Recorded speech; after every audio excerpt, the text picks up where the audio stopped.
Hello foodies, আসসালামু আলাইকুম। সবাইকে স্বাগতম জানিয়ে শুরু করছি আজকের পর্ব।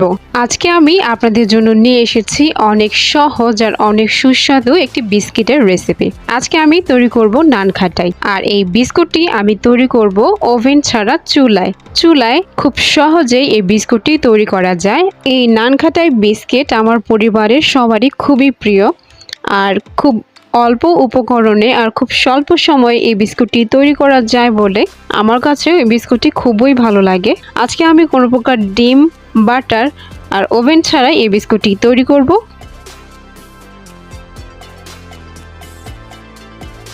বিস্কুটটি তৈরি করার জন্য এখানে আমি নিয়েছি 1 কাপ ময়দা, আর এখানে আমি নিয়েছি 1/3 কাপ পরিমাণ চিনি। আর চিনিটাকে আমি খুব ভালো করে ব্লেন্ডারে ব্লেন্ড করে তারপর চালনি দিয়ে চেলে নিয়েছি, আর আপনারা দেখতেই পাচ্ছেন কতটা স্মুথ হয়েছে। এখানে আমি নিয়েছি 1/2 চা চামচের মতো বেকিং পাউডার, আর আপনারা যদি বেকিং পাউডার ব্যবহার না করতে চান তাহলে কিন্তু 1/4 চা চামচের মতো বেকিং সোডা ব্যবহার করতে পারেন। আর সবার শেষে এখানে আমি নিয়েছি 1/2 কাপ পরিমাণ সয়াবিন তেল। সবার প্রথমেই আমি শুকনো উপকরণগুলোকে একটি চালনির সাহায্যে খুব ভালো করে চেলে নিচ্ছি।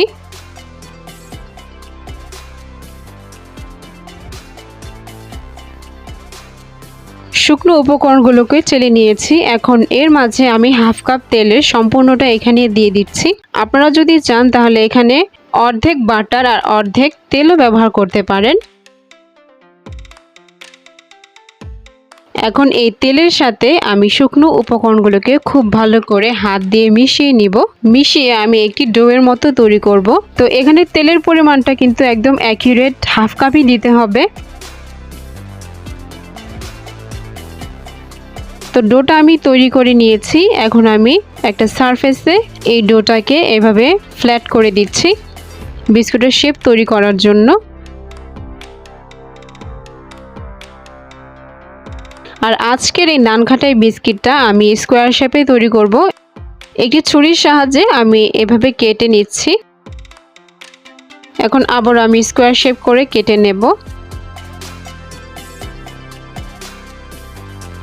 আমি বিস্কুটগুলো সাইজ করে কেটে নিয়েছি। এখন আমি একটা বিস্কুট এভাবে উঠিয়ে নিচ্ছি চাকুর সাহায্যে, আর এটা খুব আলতো হাতে করতে হবে, নাহলে কিন্তু ভেঙে যেতে পারে। এভাবে আমি বিস্কুটগুলো তৈরি করে নিয়েছি, আর একটা ট্রের উপরে বেকিং পেপার দিয়ে বিস্কুটগুলো বসিয়ে দিয়েছি। এখন আমি এই বিস্কিটের ওপরে ডিমের হলুদ অংশকে খুব ভালো করে ব্রাশ করে দিচ্ছি।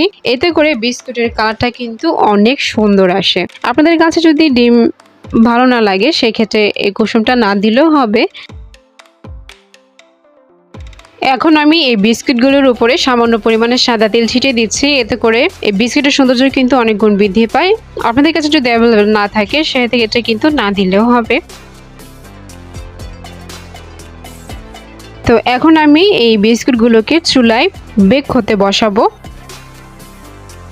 একটি হাঁড়িতে আমি স্ট্যান্ড বসিয়ে প্রিহিট করে নিয়েছিলাম 5 মিনিটের জন্য মিডিয়াম হাই হিটে। এখন এর মাঝে আমি বিস্কুটগুলো দিয়ে দিচ্ছি আর ঢাকনা দিয়ে ঢেকে দিচ্ছি। এই বিস্কুটগুলোকে আমি লো মিডিয়াম হিটে 20 থেকে 25 মিনিট পর্যন্ত বেক করব। এই বিস্কিটটা বেক হতে আমার 25 মিনিটের সময় লেগেছে, আপনাদের কম বেশি লাগতে পারে। প্রথম অবস্থায় বিস্কুটটা একটু নরম থাকবে, কিন্তু পরবর্তীতে শক্ত হয়ে যাবে। তো আপনারা দেখতেই পারলেন মাত্র অল্প কিছু উপকরণ নেই আর খুব অল্প সময়ে এই মজাদার ও সুস্বাদু নানখাটাই বিস্কুটটি তৈরি করা যায়। আর একবার তৈরি না করে খেলে অনেক বড় একটা মিস করবেন। তো আশা করি আমার এই ভিডিওটি দেখে আপনারা এই বিস্কিটটি একবার হলেও ট্রাই করবেন আর আপনাদের খুব ভালো লাগবে। আমার রেসিপিগুলো যদি আপনাদের ভালো লেগে থাকে তাহলে আমাকে সাপোর্ট করার জন্য আমার চ্যানেলটিকে সাবস্ক্রাইব করে দেবেন আর পাশে থাকা বেল আইকনটি অন করে দেবেন। আজকে এই পর্যন্তই। আশা করি সবাই খুব ভালো থাকবেন। আল্লাহ হাফেজ।